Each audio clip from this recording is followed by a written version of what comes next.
बोलो श्री सहजानंद स्वामी महाराज की जय।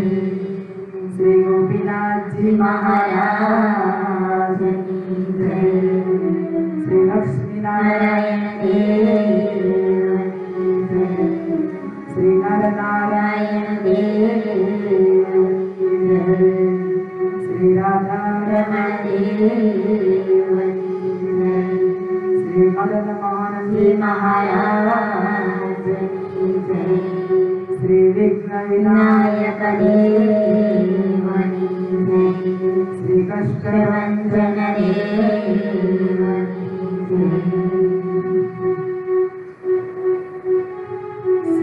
श्रूयतां देव देश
સ્વામિનારાયણ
इष्टदेव भगवान श्री स्वामीनारायण गढ़पुरपति गोपीनाथ जी महाराज तेमज श्रीनगरवासी नरनारायण देवनी पूर्ण कृपाथी आज આપણે શ્રીમદ ભાગવત પંચા જ્ઞાન યજ્ઞના દ્વિતીય દિવસના સત્રમાં પ્રવેશ કરી રહ્યા છીએ। નૈમિ શરણ્ય ક્ષેત્રમાં 88,000 ઋષિ મુનિઓ અને શૌનકાદિક ઋષિને શુદ્ધ પુરાણી ભાગવતજીનો મહિમા સંભળાવી રહ્યા છે। અને ભાગવતજીના મહિમાની કથા આપણે ગઈકાલે સાંભળી કે ભાગવતજીનો કેટલો અપરંપાર મહિમા છે।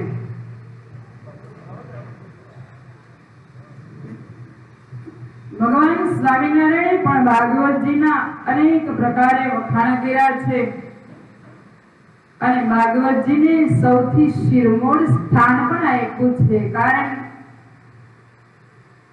કે ભાગવતજીની कथा एवी अमूल्य छे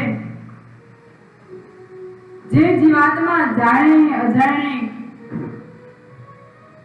तुलसीदास जी रामायण में कह્યું ने ए मत प्रमाणे આપણે જોઈએ તો एक घड़ी आधी में पुनियाद तुलसी संगत संत की कटे कोटि अपराध। अजीवात्मा एक घड़ी एकनी अर्धी एक घड़ी એટલે 48 મિનિટ કહેવાય, એની અડધી એટલે 24 ને એના અડધી એટલે 12 મિનિટ કોઈ અજાણતાએ જો આ ભાગવતજીના પ્રસંગમાં આવી જાય ને તો એનું બેડું પાર થઈ જાય, એવી આ ભાગવતજીની કથા છે। સુત પુરાણીને શૌનક ઋષિએ કેટલા બધા પ્રશ્ન કર્યા કે આ જીવાત્મા અજ્ઞાનથી ભરેલો છે, અવિવેકથી ભરેલો છે અને જેના તેના સંગમાં આવી જેવા તેવા સ્વભાવે યુક્ત થઈ જાય, જેને શાસ્ત્રમાં આસુરી ભાવ યુક્ત કહેવામાં આવે છે, એ આસુરી ભાવમાંથી મુક્ત કેમ થવાય અને અવિવેક નાબૂદ કેમ થાય, જીવાત્માના જન્મોના અજ્ઞાન ટળીને ભસ્મ કેમ થાય। એ આદિ અનેક પ્રશ્નોના જવાબ આપતા આપતા છેલ્લો પ્રશ્ન એને એવું કીધું કે તમે ભાગવતજીનો આટલો બધો મહિમા કહો છો, તો આ ભાગવતજીનું પ્રાગટ્ય કેવી રીતે થયું એ કથા મને સંભળાવશો? અને ત્યારે શુદ્ધ પુરાણીએ કીધું કે શૌનક, આ પૃથ્વીમાં અનેક ઈશ્વરોના અવતાર થાય છે અને એ માત્ર ને માત્ર પૃથ્વી ઉપરના રહેલા જીવાત્માને સુખી કરવા અને આ લોકમાંથી મુક્તિ મેળવવા માટે ભગવાન અવતાર લઈને આવે છે। પણ એમાં ભગવાન વ્યાસ નારાયણ આવેલા ને એણે જીવાત્માના મોક્ષ માટે અનેક ગ્રંથોનું સર્જન કર્યું, 17 પુરાણોની રચના કરી, પણ છતાંય એના જીવનમાં કંઈક ને કંઈક અધૂરું ને અપૂરતું લાગતું। એક દિવસ સરસ્વતી નદીના કિનારે સૌમ્યપ્રાસ નામનો એનો આશ્રમ હતો, નદીના કિનારે બેઠા પણ ઉદાસ ચહેરે અને એકદમ ઉદાસીનતા આખા મુખારવિંદ પર છવાયેલી અને મનમાં ભગવાનનું ચિંતન કરતા કરતા વિચાર કરે કે મેં જીવાત્માના કલ્યાણ માટે 17 પુરાણની રચના કરી, છતાંય હજી મને શાંતિ કેમ નથી? અને એવામાં નારદજીએ જોયું ત્યાં તો વ્યાસ ભગવાનને એકદમ ઉદાસ જોયેલા। નારદજી વિચાર કરે કે ભગવાન અને ભગવાનના સાધુ કોઈની ઉદાસ હોય નહીં, અને એ જ્યારે ઉદાસ હોય ને ત્યારે સમાજના કાંઈક પ્રશ્નને લઈને ઉદાસ હોય, કારણ કે સાધુ ને ભગવાન એવા વિરક્ત છે, એને આ સંસારના કોઈ દુઃખ દુખી કરી શકતા નથી। નારદજીએ ભગવાન વ્યાસ નારાયણની પાસે આવી પ્રણામ કરીને કીધું કે પ્રભુ, આપ તો કઈ બહુ મોટી ચિંતામાં ઉતરી ગયા હોય એવું લાગે છે। તમે તો સ્વયં ઈશ્વરના અવતાર છો, તમને શેની ચિંતા છે? નારદજીને કહે છે કે નારદ, મને ખુદને ખબર નથી કે હું કેટલો બધો ઉદાસ છું અને શું કામ ઉદાસ છું. મેં જ્યારથી વિચાર કર્યો ત્યારથી આ જીવાત્માના કલ્યાણ માટે એક એક ગ્રંથનું સર્જન કરી અને 17 પુરાણ મેં રચ્યા, પણ છતાંય હજી મને કંઈક અધૂરું લાગે. આવું કેમ? અને ત્યારે નારદજીએ કીધું, પ્રભુ તમને ખોટું ન લાગે ને તો હું તમને એક વાત કહું. આ સંતો ને શાસ્ત્રો અને સત્સંગ એ ત્રણ વસ્તુ એવી છે ને કે આપણા જીવનમાં જ્યાં અવિવેક હોય, અજ્ઞાન હોય, તો એ આપણને શીખવાડે, સમજાવે કે વિવેક કેવો રાખવો. કોઈ માણસની સાથે વાત કરતા હોય ને તો એ વાત ઉપરથી આપણો પરિચય મળી જાય કે આ માણસમાં કેટલા ટકા બુદ્ધિ છે અને નથી. સ્વામિનારાયણ ભગવાન એવું કે કોઈ માણસનો આપણે પરિચય લેવો હોય ને એને 5 મિનિટ બોલવા દેવા. એ 5 મિનિટ ખાલી એ બોલશે ને ત્યાં એની વાણી ઉપરથી ખબર પડી જશે કે આ માણસ સજ્જન છે કે દુર્જન છે. શું કામ? સજ્જન માણસની વાણીના શબ્દો હંમેશા વિવેકથી ભરેલા હોય. દુર્જન માણસની વાણીમાં વિવેકનો એક પણ શબ્દ ન આવે, કારણ એ આખું જીવન જેમ ફાવે એમ બેફામ બનતા હોય. વિવેકની ભાષા કે વિવેકનું વર્તન એનામાં છાપોય ન હોય, શબ્દ ક્યાંથી આવે? આજ નારદજી વ્યાસ નારાયણને કહે છે, પ્રભુ હું તમને એક વાત કહું, કારણ તમે તો ઈશ્વર છો, ઈશ્વરના અવતાર છો. મોટા માણસોની આગળ વાત કરવું હોય ને તો પહેલા આપણે એના પ્રમાણમાં વિવેક લાવવો પડે. આપણા નમ્રતાના ગુણ હોય ને ત્યારે મોટા પુરુષોની સાથે આપણે વાત કરી શકીએ. નારદજી કે પ્રભુ તમે જે રચના કરી ને એ 17 પુરાણની રચના કરી, વાત સાચી છે, પણ કેવી કરી? આજ કળયુગના માણસોની આયુષ્ય એકદમ ટૂંકી, બુદ્ધિ એકદમ ટૂંકી. હવે અલ્પ આયુષ્યમાં, અલ્પ બુદ્ધિમાં આવડા મોટા ધર્મ ગ્રંથોનું ક્યારે વાંચન કરે, ક્યારે એ વિચાર કરે, ક્યારે એમાં બુદ્ધિ વાપરે અને ક્યારે એના જીવાત્માનું કલ્યાણ કરી શકે? તમે જે સર્જન કર્યું ને એ તો બહુ કાળ સુધી અભ્યાસ કરે ને ત્યારે એને મોક્ષનો માર્ગ મળે ને એવું તમે કહ્યું છે. માટે હવે તમે એવી રચના કરો કે જેમાં ભગવાનનું ધ્યાન, ભજન સહેજે સહેજે માણસને થોડા કાળમાં થાય અને સહેજે ભગવાનમાં વૃત્તિ ચોટી જાય એવા ગ્રંથનું રચન કરો. નારદજીને કહે કે નારદ એવું તે મારે શું કરવું? નારદ કે પ્રભુ તમે ભગવાન છો, મારે તમને કહેવાય નહીં, પણ જ્યાં આ જીવાત્મા છે ને જ્યાં સુધી ભગવાનના ચરિત્રો સાંભળે નહીં, ભગવાનના ચરિત્રો એ મનન કરે નહીં, ભગવાનના ચરિત્રોમાં મન લાગે નહીં, ત્યાં સુધી એનું મન સ્થિર થાય નહીં. માટે તમે ભગવાનના ચરિત્રોથી ભરેલો કંઈક ગ્રંથ હોય ને એવી રચના કરો જેમાં ભગવાને સહેજે સહેજે આ લોકમાં આવીને લીલા કરી હોય અને આપણા માટે અનેક ઉપદેશો આપ્યા હોય, આપણા માટે ભગવાને અનેક કાર્યો કર્યા હોય ને એવા ગ્રંથનું તમે સર્જન કરો ને તો સહેજે સહેજે જીવાત્માનું મન એમાં ચોટી જાય. અને ભગવાનના ચરિત્રમાં જેવી શાંતિ છે એવી આ દુનિયાના પેટાળમાં ક્યાંય શાંતિ નથી. માટે તમે ભગવાનના ચરિત્રોની રચના કરો. નારદજી કે પ્રભુ તમને કદાચ મનાય ન મનાય, પણ હું તમને મારી વાત કહું કે હું બહુ નાનો હતો, 5 વર્ષની મારી ઉંમર હતી. મારી માં બહુ ગરીબ સ્થિતિમાં જીવન જીવતી. મારા પિતાશ્રી મારા જન્મતાની સાથે મૃત્યુ પામેલા અને એમ કરતા કરતા સમય ગયો ને ત્યાં એક દિવસ અચાનક અમારા ગામમાં સંતો આવ્યા અને સંતોએ ચોરામાં ઉતારો કરેલો, પણ એ વખતે બરોબર ચાતુર્માસ ચાલતો હતો. ચાતુર્માસમાં સંતો ત્યાં નિવાસ કરીને રહ્યા. પણ રોજ એવી ભગવાનની કથા કરે ને, ભગવાનના ચરિત્રોની વાતો કરે ને વાતો કરીને પછી જ્યારે સત્સંગ પૂરો થાય ને એટલે છેલ્લે પ્રસાદી આપે. પણ મને જાજી કઈ ખબર પડે નહીં. એ સંતો સત્સંગ કરીને જ્યારે છેલ્લે પ્રસાદ વેચે ને એટલે પ્રસાદના લોભે હું રોજ સત્સંગમાં જાઉં. એમ કરતા કરતા 4 માસ પૂર્ણ થયા અને સંતો વિદાય લેવાના થયા. એટલે સંતોના મુખેથી જે સત્સંગ સાંભળ્યો ને એ સત્સંગમાં મારું મન એટલું લાગી ગયું ને કે મને એ સંતોની સાથે જવાનું મન થયું. મેં કીધું કે મારે તમારી સાથે આવું, પણ સંતોએ કીધું કે જો બેટા તું નાનો છે, તારી માને તો એક જ આધારરૂપ છે અને તારી માં વિધવા છે, તારા સહારે જીવન જીવે છે અને બિચારી કેટલાયના ઘરકામ કરી અને તારું ગુજરાન કરે છે, તો તારે એને છોડી અમારી સાથે ન હોય.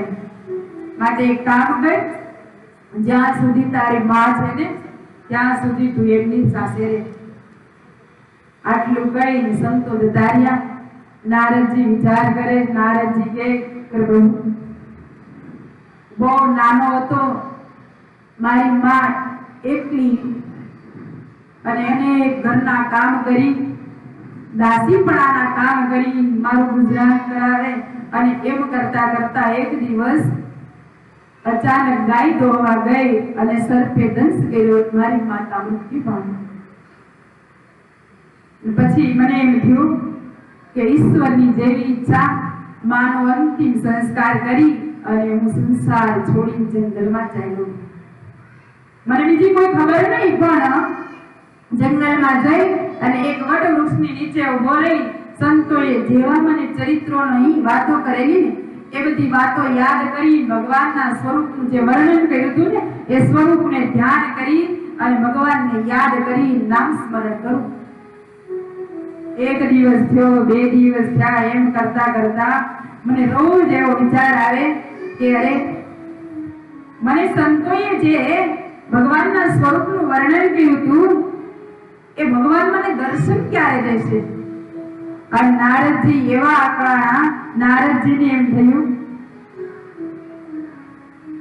કે સંતો એમ કહેતા કે આપણે સાચા દિલથી અને સાચા ભાવથી જો ભગવાનને યાદ કરીએ ને તો ભગવાન આપણને ચોક્કસ દર્શન આપે. નારદજીને એટલી બધી તાલાવેલી લાગીને કે ભગવાનના વિરહમાં રડવું. દર્શન વિના એટલું મન અકળાવા લાગ્યું. સંતોએ કીર્તનમાં કીધો છે, આખડીઓ અકળાય રે જોયા વિના, આખડીઓ અકળાય, આખડીઓ અકળાય રે જોયા વિના, આખડીઓ અકળાય. રાત દિવસ જવું વાટવાલાની, રાત દિવસ જવું વાટવાલાની, આંખે આંસુ સુકાય રે જોયા વિના, આખડીઓ અકળાય, આંખે આંસુ સુકાય રે જોયા વિના, આખડીઓ અકળાય. શનિ સેજ જોઈ મંદિરમાં, શનિ સેજ જોઈ મંદિરમાં, કાળજડું કોરાય રે જોયા વિના, આખડીઓ અકળાય, કાળજડું કોરાય રે જોયા વિના, આખડીઓ અકળાય. શ્રી ઘનશ્યામનું વદન જોયા વિના, શ્રી ઘનશ્યામનું વદન જોયા વિના,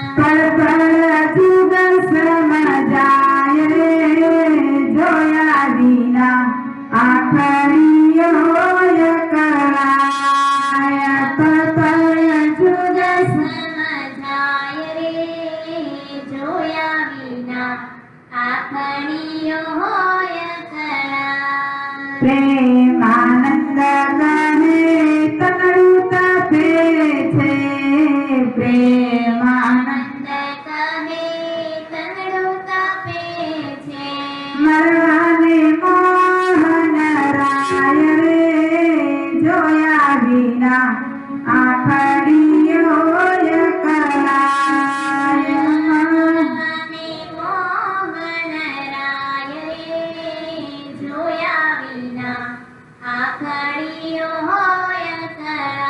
નારદજીની એવી સ્થિતિ થઈ કે ભગવાન વિના વિરહમાં આખું શરીર જાણે તાવ ભરાઈ ગયો હોય ને એવું તપવા લાગ્યું.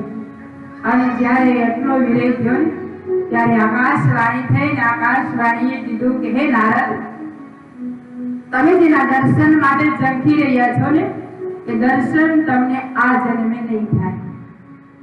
કારણ કે જ્યાં સુધી તમારી સાધના પૂર્ણ ન થાય ને ત્યાં સુધી તમને દર્શન નહીં થાય. માટે સમય આવશે ને ત્યારે તમને અખંડ મારું સાનિધ્ય પ્રાપ્ત થશે.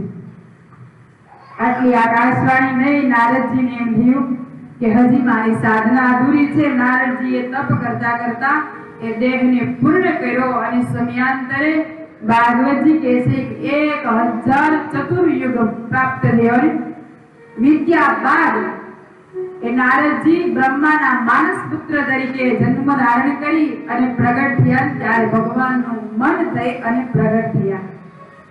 અને એ ભગવાનના ચરિત્રોનું ગાન કરતા કરતા એક પોતાની મનની સ્થિતિ એવી બાંધીને એટલે ભગવાનનું મન થઈ અને ભગવાનની ઈચ્છા પ્રમાણે જ્યાં વિહાર કરવો હોય ત્યાં વિહાર કરી શકે એવી સ્થિતિ એને પ્રાપ્ત કરી દીધી.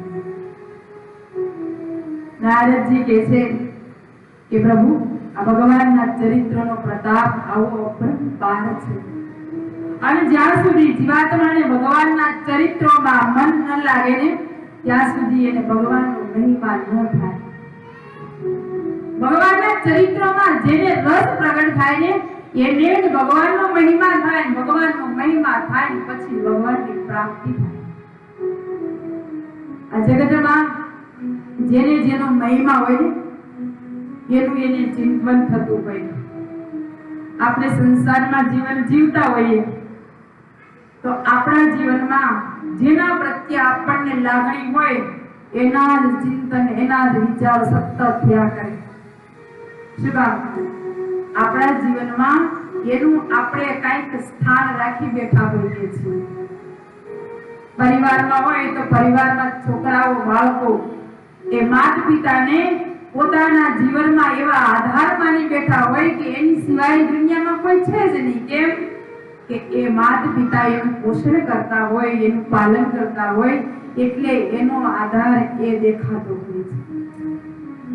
રાજ્યાન સ્વામી એની વાતમાં લખ્યું કે આ જીવાત્માને આ લોકના જે વ્યક્તિ, વસ્તુ, પદાર્થનો જેટલો મહિમા થાય છે એટલો મહિમા જો માત્ર ને માત્ર ભગવાનનો થઈ જાય ને તો આને આ દેહે જીવાત્માનો બેડો પાર થઈ જાય.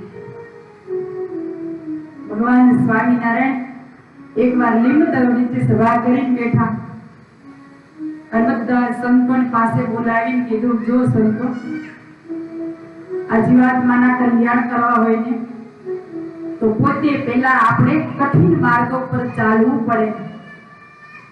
અને આપણે કઠિન માર્ગો પર ચાલશું ને તો પાછળની ધરોહર એ આપોઆપ આપણું અનુકરણ કરશે. એટલે એ સંતોને કીધું, જો આજથી હું તમને એવું વર્તન આપું છું કે હવે તમારે કોઈ ગામમાં, સીમમાં ક્યાંય રહેવું નહીં અને નિર્જન વનમાં કડકડતી ઠંડીમાં કોઈ પણ વસ્ત્ર ઓઢાવી ના રહેવાનું.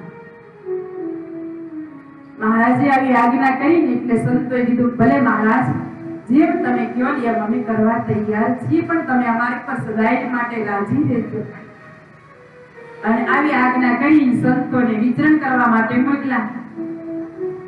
સંતો પોતપોતાની રીતે ગામડા ફરવા ગયા. ચાલતા ચાલતા અનેક ગામોમાં વિચરણ કરતા કરતા રણ પ્રદેશમાં ગયા. એકદમ નિર્જન, આમ જોવો તો શુષ્ક, કોઈ વૃક્ષ જોવા ન મળે, કોઈ વસ્તી જોવા ન મળે. અને એ વખતે શિયાળાની ઠંડી એટલી પડતી. સંતો બહુ ઠંડી પડી ને એટલે જમીનમાં ખાડા કરી અને એની અંદર બેસી અને ખાલી મુખ બહાર રાખી.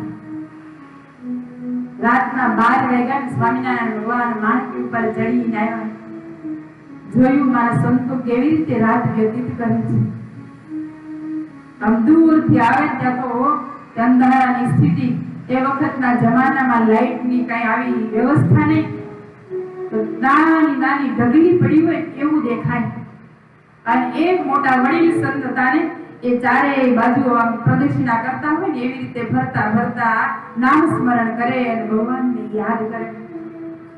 સ્વામિનારાયણ ભગવાન આવ્યા, જોયું ત્યાં તો સ્વામી પાસે આવીને ઉભા રહ્યા. સ્વામી કે સ્વામી, આ અંધારામાં નાની નાની ઢગલીઓ દેખાય, શું છે?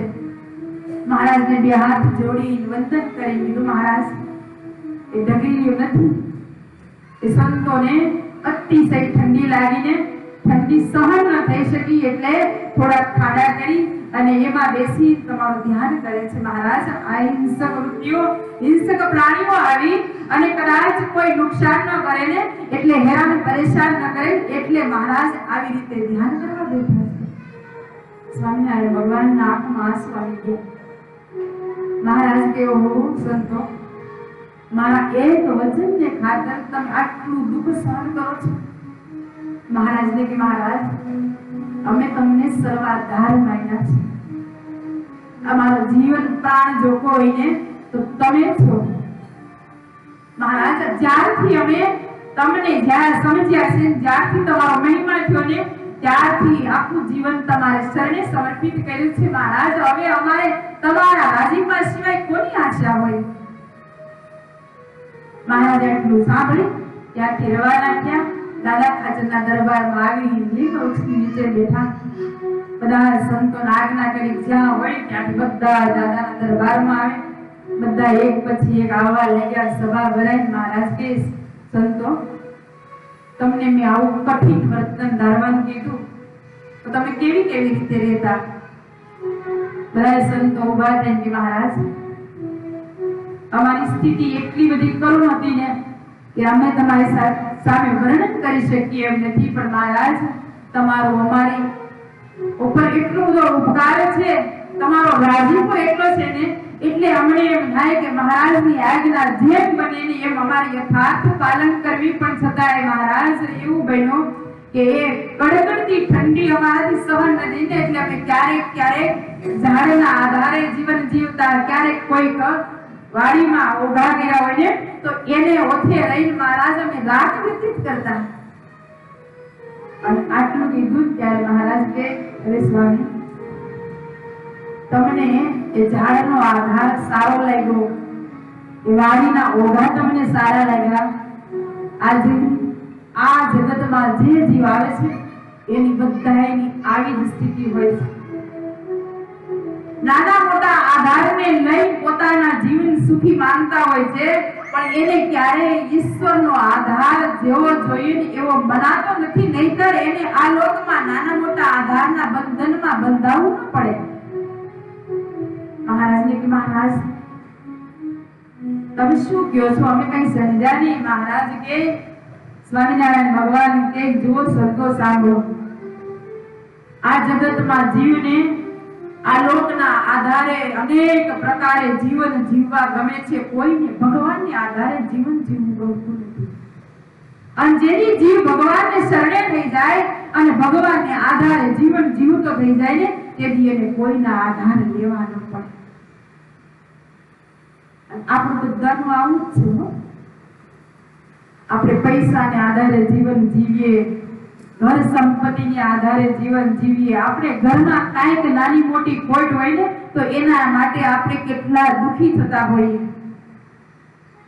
પણ જે દિવસે નરસિંહ મહેતાની જેમ ભગવાનને આધારે જીવન જીવતા શીખી જઈશું, તેથી આપણે કોઈની આશા રાખવી નહીં પડે, જીવનમાં કોઈની દુખી નહીં થવું પડે. નરસિંહ મહેતાનું જીવન કેવું હતું તમને બધાને ખબર છે? ચારેય ખૂણા ખાલી હોય કાયમને માટે. એક મુઠ્ઠી અનાજ એને પોતાના પેટ ભરવા માટે નહોતું મળતું. પણ કોઈ દિવસ એના જીવન ચરિત્ર તમે વાંચજો, એની જીવન ગાથામાં એક પણ શબ્દ એવો નહીં મળે કે ભગવાનની આગળ માગણી કરી હોય, પ્રભુ તું મને કાંઈક તો દે. અને એ સંસારી હતા. એના જીવનમાં અનેક પ્રસંગો આવ્યા હતા, પણ એક પ્રસંગમાં એને ભગવાનને એવું નહોતું કીધું, પ્રભુ તમે મારો આ પ્રસંગ ઉકલી આપો. વિના આમંત્રણે ભગવાન એને ત્યાં આવી કાયમને માટે એના કામ કરી ગયા. એકવાર નહીં 52 વખત ભગવાન કૃષ્ણ આવી એના તમામ કાર્યો કર્યા. ભગવાનની શરણાગતિ કેટલું કામ કરે ને એ હજી આપણને ભગવાનનો મહિમા સમજાયો નથી ને એટલે એની કિંમત નથી. જેથી ભગવાનને શરણે લઈ જાય ને તેથી આ દુનિયાનો બાદશાહ બની જાય ને એવી ભગવાન આ જીવની ઉપર કૃપા કરેલો છે. આ ભગવાનની કથા સાંભળવાનો મોટો લાભ એ છે કે આપણું જીવન જેમ બને એમ ભગવાનને શરણે સમર્પિત કરવું. નારદજીએ પોતાની જીવન ગાથા કીધી. વ્યાસ નારાયણ કહે છે કે નારદ તારી વાત સાચી છે. તો હવે હું ભગવાન કૃષ્ણ આ લોકમાં જે આવી અનેક ચરિત્રો કરી ગયા ને એ ચરિત્રોથી સભર જે ગ્રંથ થાય ને એની હું રચના કરું. અને વ્યાસ નારાયણે ભાગવતજી ગ્રંથની રચના કરી. પણ રચના થયા પછી વ્યાસ નારાયણે વિચાર આવ્યો કે આ રચના થઈ તો ગઈ, ગ્રંથ તૈયાર થઈ ગયો, પણ આ ગ્રંથને મારે કોને પાત્ર બનાવવો અને કોને મારે એ પાત્ર બનાવી પીરસો. અને આમ જ્યાં વિચાર કરે ત્યાં વિચાર કરતા કરતા એને યાદ આવ્યું કે આને લાયક તો મારા પુત્ર સુખદેવજી છે. પણ એ સુખદેવજી તો જન્મ થતાની સાથે આ જગતને છોડી અને દૂર દૂર જંગલમાં ભગવાનની આરાધના કરવા જતા રહ્યા.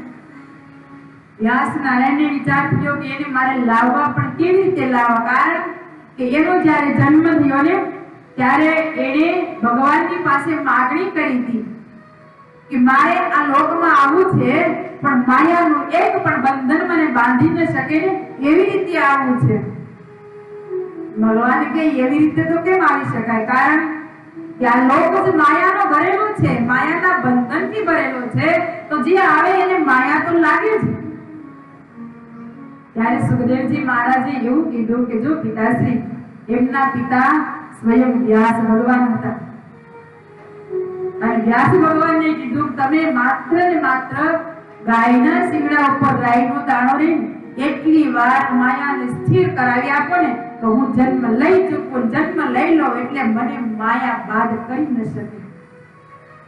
અને વ્યાસ નારાયણ ભગવાને પોતાના ઐશ્વર્ય પ્રતાપને યોગ્ય કરી અને માયાને એક ક્ષણવાર પૂરતી સ્થિર કરી ત્યાં સુખદેવજી મહારાજનો જન્મ થઈ ચૂક્યો. જન્મ થતાની સાથે એ દૂર દૂર જંગલમાં દોડવા લઈ ગયા. પણ આ સુખદેવજી મહારાજની જન્મ ગાથા છે ને એ બહુ સમજવા જેવી છે.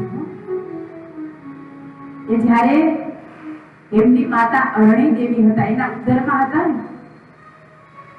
ત્યારે બહુ વર્ષો સુધી ભાગવતજીમાં કથા નથી પણ અન્ય પુરાણમાં એની કથા આવે છે કે 12 વર્ષ સુધી માતાના ઉદરમાં રહેલા. અને 12 વર્ષ સુધી માતાના ઉદરમાં રહ્યા ભગવાનનું ધ્યાન ભજન કરતા. અરણી દેવીને વિચાર થયો કે આ ઉદર એટલે સગર્ભા અવસ્થામાં મારે 12 વર્ષ વ્યતીત થયા, હજી બાળકનો જન્મ થયો નથી, તો મારે આવી સ્થિતિમાં કેટલા વર્ષ રહેવું? એટલે એક દિવસ એના પતિની પાસે આવી વ્યાસ નારાયણ ભગવાનને કીધું કે હવે તમે સમર્થ ભગવાન છો અને સ્વયં ઈશ્વરના અવતાર છો, તો મને આનાથી તમે મુક્તિ અપાવો. કારણ કે 12 વર્ષનો સમય થઈ ગયો, આ ઉદરમાં બાળક પોસાય છે અને એનો જન્મ થતો નથી, તો મારે આ સ્થિતિમાં કેમ જીવન જીવવું?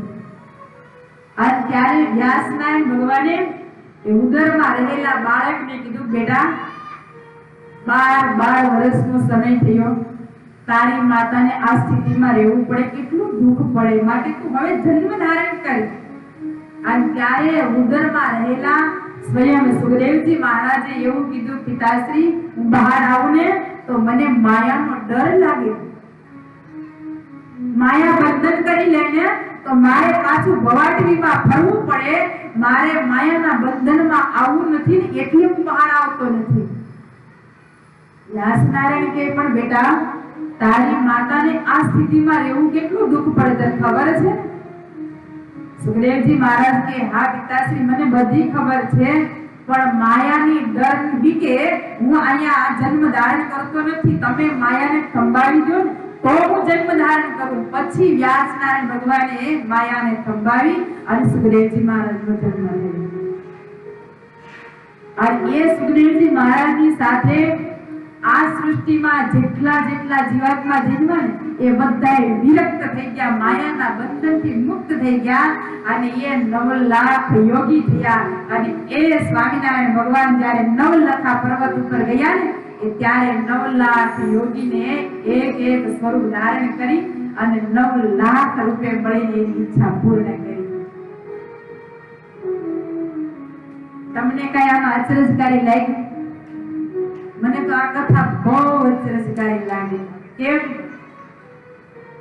સંતનો યોગ થાય કે ન થાય એ વાત અલગ રહી, પણ એક સંતની સાથે જો જન્મા તો એનો કેટલો બેડો પાર થઈ ગયો, કેવી માયાથી વિરક્તિ થઈ ગઈ. સહેજે આ ભવસાગરને પાર ઉતરી ગયા અને અનેક પ્રકારના બંધનોથી મુક્ત થઈને ભગવાનને પામી ગયા. વિચાર તો કરો, સંતની સાથે રહેવાનો તો એટલો બધો અપરંપાર મહિમા છે, એ આપણને નહીં સમજાય. એ તો શાસ્ત્રોનું જ્યારે આપણે ખૂબ અધ્યયન કરીએ, વાંચન કરીએ અને મંથન કરીએ ત્યારે ખબર પડે કે એક સંતની સાથે એક ક્ષણ વિતાવવાની કેટલી ગરિમા છે. અને આ જે સુખદેવજી મહારાજ છે ને એ 12 વર્ષના થયા અને જતા રહ્યા. પણ વ્યાસ નારાયણને વિચાર આવ્યો કે સુખદેવજી તો અખંડ ભગવાનનું ધ્યાન ભજન કરે છે, ભગવાનના સ્વરૂપમાં સદાયને માટે રમ્યા કરે છે, એટલે ભગવાનના કાંઈક એવા શ્લોક જો એના કાને સંભળાય ને તો એ પાછા ખેંચાઈને આવે. એટલે વ્યાસ નારાયણ ભગવાને પોતાના શિષ્યોને પોતાના ભાગવતજીના શ્લોક શીખવાડ્યા. અને શ્લોક શીખવાડીને એટલું કીધું કે તમે દૂર જંગલમાં સમીધો. એ વખતના જમાનામાં ઋષિ મુનિઓ મોટા યજ્ઞ કરતા અને યજ્ઞમાં લાકડાઓ જે કહેતા સમીધો એ લેવા માટે જંગલમાં દૂર પોતાના શિષ્યોને મોકલતા. અને લેવા માટે જાય ને તો વ્યાસ ભગવાને એવું કીધું કે તમારે આ શ્લોક છે ને એનું મોટા સ્વરે ગાન કરવું. અને જેના શ્રવણથી સુખદેવજી મહારાજ કદાચ સાંભળી જાય ને તો પરત આવે તો આ ભાગવતજીનું હું એને દાન કરું. અને આ વ્યાસ નારાયણ ભગવાનના શિષ્યોએ શ્લોકનું ગાન કર્યું, પણ શ્લોક એટલા મહિમાથી ભરેલા હતા ને કે શ્લોકમાં ભગવાનનો પારાવાર મહિમા ભરેલો. અને શ્લોક સાંભળીને એટલે ગમે એવો જીવ હોય ને તો એને ભગવાનના સ્વરૂપમાં ખેંચાણ થયા વિના રહે નહીં એવા શ્લોકનું ગાન કરતા. એમાં સુખદેવજી મહારાજના કાને અથડાયા અને સુખદેવજી મહારાજને થયું ભગવાનનો આટલો બધો મહિમા અને આવા ભગવાન કરુણામય, આટલા ભક્ત વત્સલ ભગવાન અને આવા સરસ શ્લોકનું ગાન કોણ કરી રહ્યું? જ્યાં પોતે જે ગુફામાં ધ્યાન કરતા ત્યાંથી ઉભા થઈ બહાર આવ્યા ત્યાં તો 2 સેવકો વ્યાસ નારાયણ ભગવાનના એ શ્લોકનું ગાન કરી રહ્યા હતા. એની પાસે આવીને કીધું કે હો તમે તો કેટલા સરસ ભગવાનના શ્લોક ગાઓ છો, સરસ મજાનું ગાન કરો છો, તમને આટલા બધા સરસ શ્લોક કોણે શીખવાડ્યા? વ્યાસ નારાયણના શિષ્યો કે અરે અમને તો ખાલી 2 જ શ્લોકનું જ્ઞાન છે, બાકી આવા તો 18,000 શ્લોક તમારા પિતાશ્રી પાસે છે. અને સુખદેવજી મહારાજ દોડતા વ્યાસ નારાયણ ભગવાનની પાસે આવી પ્રાર્થના કરી કે મને તમે શ્લોકનું દાન કરો. અને સુખદેવજી મહારાજને વ્યાસ નારાયણે 18,000 શ્લોકનું દાન કર્યું. અને સુખદેવજી મહારાજ પોતાના કંઠમાં ધારણ કરીને સતત એ શ્લોકનું ગાન કરતા વિચરણ કરવા લાગ્યા. પણ શૌનક ઋષિએ સુત પુરાણીને બીજો પ્રશ્ન એવો કરેલો કે હે સુતજી, તમે એવું કહેતા કે પરીક્ષિત મહારાજે 7 દિવસ સુધી આ ભાગવતજીની કથા ગંગાજીના કિનારે એક આસને બેસી અને અન્નજળનો ત્યાગ કરી સાંભળે છે, અને એ તો સ્વયં ધર્મરાજાના દીકરા હતા. અને એને કોઈ ઋષિનો શ્રાપ થયો એવી તમે મને વાત કહેલી, તો પરીક્ષિતને શા કારણે શ્રાપ થયો અને એને શું કામ એક આસને ભાગવત સાંભળવું પડ્યું, એ પરીક્ષિતના જન્મની કથા મને તમે સંભળાવો. શુદ્ધ પુરાણી કહે છે, હે શૌનક, એ પરીક્ષિતના જન્મની કથા હું તને સંભળાવું, પણ એ પહેલા આપણે 5 મિનિટ ભગવાનના નામનું સંકીર્તન કરી અને પછી પરીક્ષિતના જન્મની કથા સાંભળીશું. ત્યાં સુધી ભગવાનના નામનું સંકીર્તન.